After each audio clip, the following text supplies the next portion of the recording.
हमारे सनातन संस्कृति में विवाह को एक समझौता नहीं माना गया है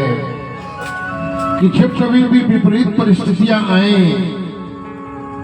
तो विपरीत परिस्थितियों में इस गृहस्थ जीवन का त्याग कर दिया जाए, बल्कि यह आजीवन नहीं बल्कि 7 जन्मों के लिए ये एक आध्यात्मिक बंधन बन जाता है। और इसी आध्यात्मिक बंधन आध्यात्मिक विचारों के साथ, संस्कारों के साथ इतना मजबूत हो जाता है कि विपरीत से विपरीत परिस्थितियां भी यदि सामने आती हैं तो उसे ये दोनों मिलकर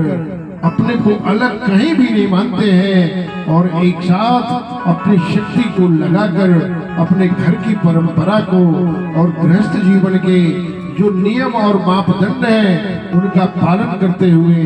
केवल अपने घर को नहीं बल्कि अपने समाज के साथ पूरे संसार को एक ऐसा संस्कार दे देती है, एक ऐसा उदाहरण प्रस्तुत कर देती है जैसे माता पार्वती जी ने किया था कि जब उनके पति का अपमान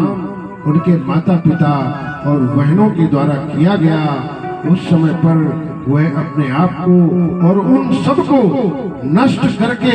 अपने पति के संबंध को अक्षुण्ण बनाए रखा। ये हमारे सनातन मूल्यों की एक स्थिति है और इसी स्थिति को प्राप्त करने के लिए हमारे भारतवर्ष में जो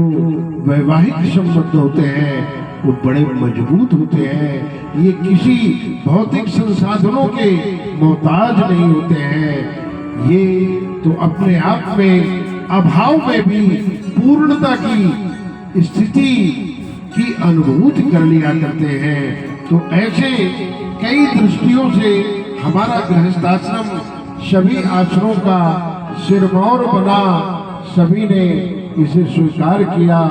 और आज भी सारी दुनिया में भारतीय सनातन परंपरा की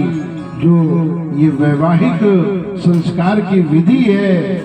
यह अब सारी दुनिया में अपनाई जा रही है। लेकिन छोड़ तो उस समय होता है जब हम अपने भारतवर्ष में अपने इस सनातन परंपरा के